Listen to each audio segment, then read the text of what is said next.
हाय मेरे प्रिय साथी, आप लोग कैसे होंगे। मैं आशा करता हूँगा कि आप लोग स्वस्थ और मस्त होंगे। तो आज की मेरे प्यारे साथी, मेरे प्यारे स्टूडेंट, आज के इस वीडियो में हम लोग चैप्टर नंबर 3 जिसका नाम है रासायनिक संयोग के नियम, केमिस्ट्री का ये चैप्टर नंबर 3 हम लोग पढ़ेंगे और पढ़ेंगे पार्ट 3। चैप्टर नंबर 3 का पार्ट 3, जैसे पार्ट 1 में हम लोग पढ़े थे थ्योरी को, और चैप्टर नंबर 2 में हम लोग 1 से लेकर 10 क्वेश्चन को पढ़े थे। आज आज की इस क्लास में हम लोग चैप्टर नंबर 11 से लेके जितने भी इस चैप्टर में क्वेश्चन, टोटल 21 क्वेश्चन इस चैप्टर में है। तो हम लोग इस क्लास में हम लोग इस चैप्टर को, तो आज हम लोग देखेंगे 11 नंबर से 21 नंबर हम लोग क्वेश्चन को क्या करेंगे, पढ़ेंगे। तो स्टूडेंट चलिए हम लोग वीडियो को अब बिना लेट के स्टार्ट करते हैं। लेकिन वीडियो को स्टार्ट करने से पहले अगर आप लोग अभी तक हमारे इस चैनल को आप लोग सब्सक्राइब नहीं किए हैं तो ज़रूर चैनल को सब्सक्राइब कर लें और बेल आइकन को दबाकर नोटिफिकेशन को ऑन कर दें, ताकि आपको पॉलिटेक्निक एंट्रेंस एग्जाम 24 से कोई भी ऐसा वीडियो और कोई भी क्लास की नोटिफिकेशन आए तो सबसे पहले उसका नोटिफिकेशन आपके पास पहुंच जाए, आप उसको तुरंत ज्वाइन कर लें। और अभी तक आप लोग हमारे टेलीग्राम चैनल और व्हाट्सएप ग्रुप में ज्वाइन नहीं हुए हैं तो जाके ज्वाइन है, जिसका लिंक मैं वीडियो के डिस्क्रिप्शन बॉक्स में दे दिया गया हूँ, आप लोग वहाँ से जाके ज्वाइन जाएं। तो स्टूडेंट आज हम लोग चलिए अब वीडियो को बिना लेट के स्टार्ट करते हैं। चलिए स्टूडेंट, एक बार वीडियो को आप लोग लाइक और शेयर कर दीजिए, तुरंत लाइक और शेयर करिए। अभी तक आप लोग लाइक नहीं किए तो लाइक कर लीजिए, और अपने दोस्तों के पास आस पड़ोस के जो भी स्टूडेंट 2024 पॉलिटेक्निक एंट्रेंस एग्ज़ाम देने जा रहे हैं या तैयारी कर रहे हैं, उन सभी स्टूडेंट पास की इस चैनल का लिंक शेयर कर दीजिए, ताकि उन लोग को भी इस चैनल पे फ्री ऑफ क्लास होने वाली है। और एक बात और मैं आपको बताना चाहता हूँ कि आपको 22 नवंबर से डी फार्मेसी की क्लास रेगुलर चलने लगेगी। अभी आपको डी फार्मेसी की क्लास रेगुलर नहीं चल पा रही है, आप लोग को बीच बीच में क्लास मिल रहे हैं, लेकिन diploma in pharmacy math work और बायोलॉजी वर्क दोनों की क्लास चलेंगी। और आप दोनों स्टूडेंट, दोनों जो बायोलॉजी वर्क और मैथ वर्क के हैं, दोनों लोग आप लोग क्लास ज्वाइन कर सकते हैं। अब आपको बीच बीच में भी वीडियो मिलती रहेंगी और आपको चैप्टर वाइज सोल्यूशन मिलेगा, आपको रिहर्सल भी, जो आपको प्रैक्टिस सेट भी कराए जाएंगे। तो स्टूडेंट चलिए हम लोग अब चलते हैं अपने टॉपिक पे। हम लोग आज पढ़ेंगे चैप्टर नंबर 3 और जिसका नाम है रासायनिक संयोग के नियम। तो चलिए अब हम लोग वीडियो को बिना लेट के स्टार्ट करते हैं। चलिए वीडियो को स्टार्ट क्या वी, वीडियो वी, वीडियो को स्टार्ट करने से पहले आप लोग एक बार फिर से वीडियो को लाइक और चैनल को सब्सक्राइब कर लीजिए। और आप लोग मज़े से पूरी क्लास में बैठिए, और आपको आज इस क्लास में बहुत ही इंटरेस्टिव वीडियो और बहुत सी ये क्लास इंटरेस्टिव है, और आपसे इससे क्वेश्चन इंट्रेंस एग्जाम में पूछे जाते हैं। तो चलिए अब हम लोग चलते हैं क्वेश्चन नंबर 11 पे और देखते हैं कि हम लोग का क्वेश्चन नंबर 11 क्या पूछा गया है। आप लोग ध्यान देंगे तो देखिए, क्वेश्चन नंबर 11 में कहा गया है कि व्युत्क्रम अनुपात के नियम का प्रतिपादन किया था। अब आपको मैं थ्योरी जब पढ़ा तभी मैं आपको बताया था कि इस तरह से आपको क्वेश्चन बनेंगे। क्या पूछा है आपको, व्युत्क्रम अनुपात के प्रतिपादन किया था। क्यों, कौन से वैज्ञानिक के द्वारा व्युत्क्रम अनुपात के नियम का प्रतिपादन किया गया था, किस वैज्ञानिक के द्वारा किया गया था, आपको बताना है। तो देखिए विकल्प नंबर ए में आपको है, विकल्प ए में आपको क्या दिया गया है, वेंडिस दिया गया है। और विकल्प नंबर बी में डाल्टन दिया गया है। और विकल्प नंबर सी में गॉलुस्के ने। और विकल्प नंबर डी में रिएक्टर ने। तो आपको मेरे प्यारे साथी, आप लोग को वीडियो के कमेंट सेक्शन में बताएंगे कमेंट करके कि आपके व्युत्क्रम अनुपात के नियम का प्रतिपादन किस वैज्ञानिक के द्वारा किया गया था। आप लोग एक बार कमेंट सेक्शन में कमेंट करके बताइए कि व्युत्क्रम अनुपात के नियम का प्रतिपादन किया था किस वैज्ञानिक ने किया था। तो कहेंगे सर बड़े ही प्यार से, बड़े ही सितज्ञत से, कि जो व्युत्क्रम अनुपात के नियम का प्रतिपादन रिएक्टर वैज्ञानिक के द्वारा किया गया था। किसके, रिएक्टर वैज्ञानिक ने किया था। और इस नियम की पुष्टि किस सन में की गई थी, इस नियम की पुष्टि 1792 ईस्वी में की गई है। आपको इस भी क्वेश्चन बन सकता है। तो जो भी मेरे प्यारे साथी, जो भी मेरे प्यारे भाई, जो इस हमारे थ्योरी क्लास को अटेंडेंस किए होंगे, जो क्लास में आए होंगे, उनको पता होगा कि मैं आपको सारे चीज़ को पढ़ा दिया था। तो बताएंगे सर कि व्युत्क्रम अनुपात के नियम का प्रतिपादन कौन किया था, रिएक्टर वैज्ञानिक के द्वारा किया गया था। तो कौन सा विकल्प आपका सत्य है? विकल्प नंबर क्या है? D will the right answer है। सर विकल्प नंबर डी को क्या किया जाए? लॉक किया जाए। तो चलिए हम लोग चलते हैं अब 12 नंबर को हम लोग चलते हैं 12 नंबर क्वेश्चन के साथ। तो देखिए मेरे प्यारे साथी, मेरे प्यारे भाई और मेरे प्यारे स्टूडेंट, गुणित अनुपात के नियम को निरूपित करने वाले यौगिक का युग्म है। अब आपको इसमें से बताना है कि गुणित अनुपात के नियम को निरूपित करने वाले यौगिक यौगिक का क्या है? युग्म है। क्या है? नियम है, आपको बताना है। तो देखिए विकल्प नंबर ए में आपको दिया गया है MgCO3। क्या दिया गया है? MgCO3 इन, और MgO क्या है? MgCO3 और MgO क्या है? MgO। और विकल्प नंबर बी में दिया गया है CO इंटू CO2। क्या दिया गया है? विकल्प नंबर सी में क्या दिया गया है? आप लोग बताएंगे। सर विकल्प नंबर बी में CO इंटू CO2 दिया गया है। और उसका विकल्प नंबर सी में NaCl क्या? NaCl इन क्या है? NaCl क्या है? NaCl व NaBr क्या है? NaBr। और विकल्प नंबर डी में दिया गया H2O D2 क्या है? D2O। तो आपको बताना है कि कौन सा आपका जो है गुणित अनुपात के नियम को निरूपित करने वाले यौगिकों का युग्म है। तो देखिए कहेंगे कि सर गुणित अनुपात के नियम को निरूपित करने वाले यौगिकों का युग्म CO और CO2 क्या है? CO2 है। कौन सा आपका विकल्प है? आपका विकल्प नंबर क्या है? विकल्प number B will the right answer है। क्या है सर? विकल्प नंबर वी मेरा क्या है? सत्य है। विकल्प नंबर सी को क्या किया जाए? सर जी विकल्प नंबर सी को लॉक कर दिया जाए। तो चलिए हम लोग चलते हैं अब अगले क्वेश्चन पे। 13 नंबर क्वेश्चन को हम लोग देखते हैं कि हम लोग को 13 नंबर क्वेश्चन में बड़े ही प्यार से क्या कहा गया है, आप लोग गौर करेंगे। देखिए 13 नंबर क्वेश्चन में ये कहा गया है कि क्लोरीन हाइड्रोजन क्या है? क्लोरीन हाइड्रोजन तथा सोडियम से क्रिया करके क्रमशः HCl तथा NaCl बनाती है। क्या है? क्या बनाती है? HCl तथा NaCl बनाती है यदि सोडियम तथा हाइड्रोजन ने परस्पर क्रिया की। क्या है? हाइड्रोजन ने क्या की है? परस्पर क्रिया की। क्या है? परस्पर क्रिया की। तो इनका अनुपात क्या? तो इनका अनुपात H बराबर 1, Na बराबर 23 और Cl बराबर 35.5 कितना है? 35.5 है। तो अब आपको इनके बीच का क्या बताना है? अनुपात बचाना है। क्या है? अनुपात आपको बताना है। कितना अनुपात होगा? आप लोग एक बार कमेंट सेक्शन में कमेंट करिएगा मेरे प्यारे साथी कि कौन सा आपका विकल्प जो है विल दी राइट आंसर होगा।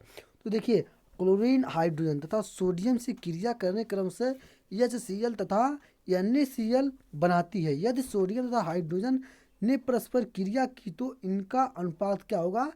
23:1 होगा। कितना होगा? 23 कितना होगा? 23 कितना होगा? 23:1 होगा। विकल्प नंबर कौन सा है? विकल्प नंबर डी आपका विल दी राइट आंसर होगा। क्या होगा? विकल्प number D will the right answer. तो चलिए मेरे प्यारे साथी हम लोग चलते हैं अब 11 नंबर क्वेश्चन पे और 14 नंबर क्वेश्चन पे और देखते हैं कि हमसे 14 नंबर क्वेश्चन में क्या पूछा गया है। तो ध्यान देंगे कि 14 नंबर क्वेश्चन बड़े ही प्यार से कहा गया है कि जिंक सल्फेट के क्रिस्टलों में क्या है? जिंक सल्फेट के क्रिस्टलों में 25% जिंक क्या है? 25% जिंक तथा 50% जल है। कितना है? 25% जिंक और 50% जल है। यदि स्थिर अनुपात का नियम सही है तो 2 ग्राम जिंक सल्फेट क्रिस्टल बनाने के लिए जिंक की क्या होगी? आवश्यकता होगी। क्या होगी? जिंक की क्या होगी? आपको जिंक की आवश्यकता होगी। क्या होगी? जिंक की आवश्यकता होगी, आपको बताना है। तो देखिए अब आपको बताना है कि कितने % जिंक की आवश्यकता होगी। तो विकल्प नंबर ए में दिया गया 0.4 ग्राम, विकल्प नंबर में भी दिया गया 0.5 ग्राम, विकल्प नंबर सी में दिया गया 0.2 ग्राम और विकल्प नंबर डी में 5 ग्राम। तो आपको बताना है कितना ग्राम की जिंक की आवश्यकता होगी। तो देखिए कहेंगे कि सर जो मेरा जिंक सल्फेट क्रिस्टलों में 25% जिंक तथा 50% जल है, यदि स्थिर अनुपात का नियम सही है तो 2 ग्राम क्या है, तो 2 ग्राम जिंक सल्फेट के क्रिस्टल बनाने की जिंक की आवश्यकता होगी 0.5 ग्राम। कितना होगी? 0.5 ग्राम जिंक की आवश्यकता क्या होगी? जिंक की आवश्यकता पड़ेगी। आपको किसकी आवश्यकता पड़ेगी? जिंक की आवश्यकता पड़ेगी। आप कहेंगे कि सर विकल्प नंबर बी मेरा विल दी राइट आंसर है, विकल्प नंबर बी को सत्य किया जाए। तो चलते हैं हम लोग अगले क्वेश्चन पे। 15 नंबर क्वेश्चन में देखिए क्या कहा गया है। 15 नंबर क्वेश्चन में बड़े ही प्यार से कहा गया है। क्या कहा गया है? 15 नंबर क्वेश्चन में कहा गया एक पात्र में क्या है, कोई एक पात्र है, उनमें 2.433 ग्राम बेरिलियम क्लोराइड का बेरिलियम क्लोराइड लेकर उसमें 0.98 ग्राम, कितना? 0.98 ग्राम सल्फ्यूरिक अम्ल क्या है, सल्फ्यूरिक अम्ल मिलाने पर प्राप्त बेरिलियम सल्फेट क्या है, प्राप्त बेरिलियम सल्फेट तथा हाइड्रोक्लोरिक क्या है, तथा हाइड्रोक्लोरिक अम्ल के भार का योग क्या है, अम्ल के भार का योग होगा। आपको बताना है कितना होगा। तो विकल्प नंबर ए में क्या दिया गया है? विकल्प नंबर ए में आपको 3.4423 ग्राम, विकल्प नंबर बी में 3.413 ग्राम और विकल्प नंबर सी में दिया गया है 2.443 ग्राम और विकल्प नंबर डी में दिया गया है 0.93 ग्राम। तो अब आपको बताना है कि कौन सा ऐसा जो विकल्प है आपका विल दी राइट आंसर है। तो अब देखिए यहाँ पे आपको बताना है कि सल्फ्यूरिक अम्ल मिलाने पर प्राप्त बेरिलियम सल्फेट तथा हाइड्रोक्लोरिक क्या है, हाइड्रोक्लोरिक अम्ल के भार का योग आपको बताना है। तो कहेंगे सर जी बड़े ही प्यार और बड़े ही सतज्ञता से क्या कहा गया है कि कहेंगे सर जो मेरा होगा 3.413 ग्राम क्या होगा, 3.431 ग्राम क्या होगा, विकल्प number B will the right answer है, विकल्प नंबर बी को क्या किया जाए, सत्य कर लिया जाए। तो चलिए हम लोग चलते हैं अब 16 नंबर क्वेश्चन पे, देखते हैं कि 16 नंबर क्वेश्चन हमसे क्या पूछा गया है। तो स्टूडेंट एक बार वीडियो को आप लोग लाइक और चैनल को सब्सक्राइब नहीं किए तो चैनल को ज़रूर सब्सक्राइब कर लें और अपने दोस्तों के पास जो भी आपके अगल बगल के स्टूडेंट पॉलिटेक्निक 2024 की तैयारी करना चाहते हैं उनके पास इस वीडियो का लिंक है और इस चैनल का लिंक शेयर कर दीजिए ताकि सबको जानकारी हो जाए। तो चलिए हम लोग चलते हैं 16 नंबर क्वेश्चन पे, देखते हैं कि 16 नंबर क्वेश्चन हमसे पूछा क्या गया है, हमसे क्या कहा गया है, ये देखेंगे। तो देखिए 16 नंबर क्वेश्चन में कहा गया है कार्बन क्या है, कार्बन डाइऑक्साइड के 5 नमूने, क्या कहा गया है, कार्बन डाई क्या कहा गया है, कार्बन डाइऑक्साइड के 5 नमूने विभिन्न विधियों द्वारा क्या है, विभिन्न विधियों द्वारा बनाए गए हैं। कि क्या बनाए हैं, विभिन्न विधियों द्वारा क्या किए गए हैं, बनाए गए हैं। प्रत्येक नमूने में 27.3% कार्बन और शेष ऑक्सीजन क्या है, शेष ऑक्सीजन पाई गई है। कितना है, शेष ऑक्सीजन पाई गई है। जिस नियम की इसमें पुष्टि होती है उस नियम को प्रस्तुत करने वाले वैज्ञानिक कौन थे, क्या है, कौन वैज्ञानिक थे आपको बताना है। तो देखिए विकल्प नंबर क्या है, विकल्प नंबर आपको दिया गया है, विकल्प नंबर ए में रशियन वैज्ञानिक, विकल्प नंबर बी में फ्रेंच वैज्ञानिक, विकल्प नंबर डी में इंग्लिश और विकल्प नंबर सी में इंग्लिश और विकल्प नंबर डी में जर्मन क्या है, जर्मन। तो आपको अब बताना है कि कौन से वैज्ञानिक ने इस नियम को प्रस्तुत किए थे, आपको बताना है। तो देखिए कहेंगे सर कार्बन डाइऑक्साइड के 5 नमूने विधियों द्वारा क्या है, निम्न नमूने विधियों द्वारा क्या है बनाए गए हैं। प्रत्येक नमूने में 27.3% कार्बन और शेष ऑक्सीजन पाई गई, क्या है, पाई गई। जिस नियम की इसमें पुष्टि होती है उस नियम को प्रस्तुत करने वाले कौन वैज्ञानिक थे। तो आपको बताना है, कमेंट सेक्शन में कमेंट करना है कि सर विकल्प number B will the right answer होगा कि कार्बन डाइऑक्साइड के 5 नमूने विभिन्न विधियों द्वारा बनाए गए हैं। क्या है? बनाए गए हैं। प्रत्येक नमूने में 27.3% कार्बन और शेष ऑक्सीजन पाई गई। जिस नियम की पुष्टि होती है उस नियम को प्रस्तुत करने वाले वैज्ञानिक कौन थे? फ्रेंच थे। कौन वैज्ञानिक थे? फ्रेंच थे। विकल्प नंबर क्या होगा? B will the right answer है। विकल्प नंबर बी को क्या करेंगे? सत्य करेंगे। तो चलिए हम लोग चलते हैं अब 17 नंबर क्वेश्चन पे। देखते हैं कि 17 नंबर क्वेश्चन में क्या कहा गया है। ध्यान देंगे। एक पात्र में 170 ग्राम क्या है? एक पात्र में 170 ग्राम AgNO3 तथा 58.5 ग्राम NaCl मिलाकर क्या करते हैं? हिलाते हैं। समझ में आया कि 170 ग्राम क्या है? AgNO3 है तथा 58.5 ग्राम NaCl क्या करेंगे? जैसे एक डब्बे में हमने ले लिया AgNO3 ले लिया। कितना ले लिया? 170 ग्राम ले लिया। और उसी डब्बे में क्या लिया मैंने? 58.5 ग्राम NaCl ले लिया। हम अब दोनों को एक डब्बे में रख दिया और दोनों को क्या मिलाकर खूब हिलाते हैं।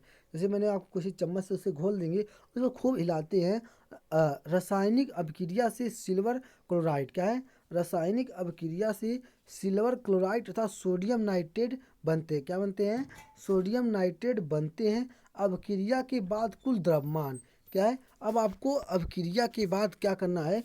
कुल द्रव्यमान बताना है कि क्या आपका कुल द्रव्यमान होगा। तो देखिए विकल्प नंबर ए में आपका क्या दिया गया है? विकल्प नंबर ए में दिया गया पहले से अधिक, विकल्प नंबर बी में पहले से कम, और विकल्प नंबर सी में उतना ही होगा, और विकल्प नंबर डी में अधिक या कम भी हो सकता है। तो अब आपको बताना है कि कौन सा आपका विकल्प विल दी राइट आंसर होगा। तो देखिए जब एक पात्र में आपने 170 ग्राम क्या मिलाया? AgNO3 मिला दिया। तो दूसरे ही एक उसी पात्र में आपने 58.5 ग्राम NaCl मिला दिया। अब आप जैसे दोनों को मिलाकर हिलाएं, रासायनिक अभिक्रिया से सिल्वर क्लोराइड तथा सोडियम नाइट्रेट बन गए हैं। क्या बन गए हैं? अब उस रासायनिक अभिक्रिया से सिल्वर क्लोराइड तथा सोडियम नाइट्रेट बन गए हैं। तो अभिक्रिया के बाद कुल द्रव्यमान, तो देखिए आपने जैसे कि 170 ग्राम में मिलाया और आपने 58.5 ग्राम में मिलाया। तो जब दोनों को मिलाया तो मान लीजिए इसमें थोड़ा पानी, एक बात करें, पानी ले लीजिए, तो आपको जितना था उतना ही रहेगा। क्या था? जितना था उतना ही रहेगा, ना उससे ज़्यादा होगा ना उससे कम होगा। जैसे आपने 170 ग्राम AgNO3 मिला दिए और 58.5 ग्राम आपने NaCl मिला दिया। तो जब दोनों को मिलाएंगे जितना वो था उतना होता, तो दोनों उतना ही रहेगा, उससे ज़्यादा नहीं होगा। तो आपका कौन सा विकल्प आपका है? तो विकल्प नंबर मेरा है सी विल दी राइट आंसर है। सर विकल्प नंबर सी को क्या किया जाए? लॉक कर दिया जाए। सर मेरा विकल्प number C will the right answer होगा। तो चलिए हम लोग चलते हैं अब 18 नंबर क्वेश्चन पे। देखते हैं 18 नंबर क्वेश्चन में क्या पूछा गया है। और ध्यान देंगे कि 18 नंबर क्वेश्चन में कहा है कार्बन और हाइड्रोजन ऑक्सीजन से अलग अलग संयोग करके। क्या है? कार्बन और हाइड्रोजन ऑक्सीजन से अलग अलग संयोग करके CO2 तथा H2O बनते हैं। क्या है? H2O बनते हैं। जब कार्बन और हाइड्रोजन आपस में संयोग करेंगे, क्या संयोग करेंगे, तब इनमें द्रव्यमानों में क्या है? इन द्रव्यमानों में अनुपात होगा। तो इनके द्रव्यमानों में क्या पूछा है? अनुपात पूछा है। आपको बताना है कि कितना अनुपात होगा। क्या होगा? कितना अनुपात होगा आपको बताना है। तो कहेंगे सर कार्बन और हाइड्रोजन ऑक्सीजन से अलग अलग संयोग करके CO और H2O बनते हैं। दोनों अलग अलग संयोग करके CO2 और H2O बनते हैं। जब कार्बन और हाइड्रोजन आपस में संयोग करेंगे तब इनके द्रव्यमानों के बीच में अनुपात कितना होगा? 6:2 के अनुपात होगा। कितना होगा? 6:2 के अनुपात होगा। तो विकल्प नंबर आपका कौन सा राइट आंसर है? तो विकल्प नंबर मेरा सी विल दी राइट आंसर है। विकल्प नंबर सी को क्या किया जाए? विकल्प नंबर सी को लॉक किया जाए। मेरा विकल्प number C will the right answer है। तो चलिए हम लोग चलते हैं अब 19 नंबर क्वेश्चन पे, देखते हैं कि 19 नंबर क्वेश्चन में क्या पूछा गया है। स्टूडेंट 19 नंबर क्वेश्चन को स्टार्ट करने से पहले आप लोग एक बार वीडियो को लाइक और शेयर कर दिए। आप लोग लाइक और शेयर में बहुत कंजूसी करते हैं। ये आप लोग वीडियो को देख लेते हैं, ना तो चैनल को सब्सक्राइब करते हैं, ना तो लाइक, ना तो शेयर करते हैं, ना तो कोई कमेंट करते हैं। सभी स्टूडेंट्स से मेरा यही एक रिक्वेस्ट है कि जितने वो आप लोग चैनल को वीडियो को देख रहे हैं, चैनल को सभी लोग सब्सक्राइब कर लें, क्योंकि आप अभी इसमें रेगुलर क्लासेस सही से बन नहीं पा रहे हैं। लेकिन आपको हो नहीं सकता है कि 22 नवंबर से आपको डेली बाय डेली क्लासेस मिलने लगे और आपको सुबह शाम दोपहर तीनों समय ग्रुप ए और डिप्लोमा इन फार्मेसी की भी क्लासेस आपको मिलेंगी। ये नहीं कि आपको मैं एक ही ग्रुप की बात कर रहा हूँ, मैं आपको दोनों ग्रुप का बात कर रहा हूँ। और आपको K2 की भी क्लास आपको अंतिम में दे दी जाएगी। आपको ज़्यादा नहीं, मतलब 2 4 10 वीडियो मिलेंगे K2 की क्लास की। तो स्टूडेंट चलिए हम लोग चलते हैं अब 19 नंबर क्वेश्चन पे, देखते हैं 19 नंबर क्वेश्चन क्या कहा है। तो चलिए 19 नंबर क्वेश्चन पे देखते हैं कि रासायनिक समीकरण किस नियम के अनुसार संतुलित होती है। क्या है, अब आपको बताना है, क्या करना है, आपको बताना है रासायनिक समीकरण किस नियम के अनुसार संतुलित होती हैं। आपको बताना है। विकल्प नंबर ए में दिया गया है, क्या दिया गया है, विकल्प नंबर ए में गुणित अनुपात के नियम के अनुसार, विकल्प नंबर बी में गुणित अनुपात के नियम के अनुसार, और विकल्प नंबर सी में द्रव्यमान संरचना के नियम के अनुसार और स्थिर अनुपात के नियम के अनुसार। तो आपको बताना है कि रासायनिक समीकरण किस नियम के अनुसार संतुलित होती है, आपको बताना है। तो देखिए, रासायनिक समीकरण किस नियम के अनुसार संतुलित होती हैं, तो कहेंगे सर रासायनिक समीकरण द्रव्यमान संरक्षण के नियम के अनुसार क्या होती हैं, संतुलित होती हैं। क्या होती हैं, संतुलित होती हैं। विकल्प नंबर कौन सा है, विकल्प नंबर सी मेरा विल दी राइट आंसर है। क्या है, विकल्प नंबर सी मेरा क्या है, विकल्प नंबर सी मेरा सत्य है, सत्य है। तो स्टूडेंट अगर आपको पॉलिटेक्निक 2024 की कोई भी ऐसी इंफॉर्मेशन चाहिए तो आप हमारे इस नंबर पे कांटेक्ट कर सकते हैं, जो कि मेरा नंबर है, क्या, जो कि मेरा नंबर है 6306244452। इस नंबर पे आप कांटेक्ट करके आप अपनी पूरी जानकारी ले सकते हैं। तो स्टूडेंट हम लोग चलते हैं अब 20वें नंबर क्वेश्चन पे और देखते हैं कि हमसे 20 नंबर क्वेश्चन में क्या पूछा गया है और क्या कहा गया है। तो स्टूडेंट 20 नंबर क्वेश्चन स्टार्ट करने से पहले एक बार आप लोग प्यार और सपोर्ट करिए, ताकि आपको हमारा इस चैनल आपको बहुत दूर तक और आपको तैयारी कराने में कोई ऐसा ना रहे, कसर ना सोए। तो स्टूडेंट आप हमारे इस चैनल को आप लोग प्यार और सपोर्ट दें, ताकि मैं आपको जल्दी से जल्दी इससे भी अच्छी अच्छी क्लासेस स्टार्ट कर दूं। आप लोग वीडियो को देख ले रहे हैं लेकिन चैनल को सब्सक्राइब नहीं कर रहे हैं, तो स्टूडेंट आप लोग वीडियो को देख लें, चैनल को ज़रूर सब्सक्राइब करते रहिए। तो चलिए हम लोग चलते हैं अब 20 नंबर क्वेश्चन पे, देखते हैं 20 नंबर क्वेश्चन में क्या कहा गया है। द्रव्य की अवनिष्ठता, क्या है, द्रव्य की अवनिष्ठता का नियम निम्न में से क्या है, द्रव्य की अवनिष्ठता का नियम निम्न में से किन अभिक्रियाओं के लिए सत्य नहीं है। क्या है, किन अभिक्रियाओं के लिए सत्य नहीं है। विकल्प नंबर ए में रासायनिक अभिक्रियाओं के लिए, विकल्प नंबर बी में नाभिकीय अभिक्रियाओं के लिए, विकल्प नंबर सी में ऑक्सीकरण अभिक्रियाओं के लिए, विकल्प नंबर डी में अपचयन अभिक्रियाओं के लिए। कितना, अपचयन अभिक्रियाओं के लिए। तो अब आपको बताना है कि कौन सा विकल्प जो होगा आपका विल दी राइट आंसर होने वाला है, कि कौन सा विकल्प है जो द्रव्य की अवनिष्ठता का नियम निम्न में से किस अभिक्रियाओं के लिए सत्य नहीं है। तो अब आपके सामने विकल्प नंबर 4 विकल्प दिए गए हैं, आपको इसी में से किसी एक विकल्प को आंसर चॉइस करना है। तो कहेंगे कि सर द्रव्य की अवनिष्ठता का नियम निम्न में से ऑक्सीकरण अभिक्रियाओं के लिए क्या है, अभिक्रियाओं के लिए सत्य नहीं है। किसके लिए, किसके लिए, आपको सॉरी यहाँ पे आपका होगा नाभिकीय अभिक्रियाओं के लिए, सॉरी यहाँ पे गलती ऑक्सीकरण नहीं होगा, ये जो आपको होगा नाभिकीय अभिक्रियाओं के लिए क्या होगा, सत्य नहीं होगा। विकल्प नंबर कौन सा सत्य है, विकल्प नंबर मेरा विकल्प number B will the right answer है। विकल्प नंबर वी को क्या किया जाए, विकल्प नंबर वी को सर जी लॉक कर दिया जाए। तो सर जी मेरा विकल्प नंबर वी क्या है, सत्य है।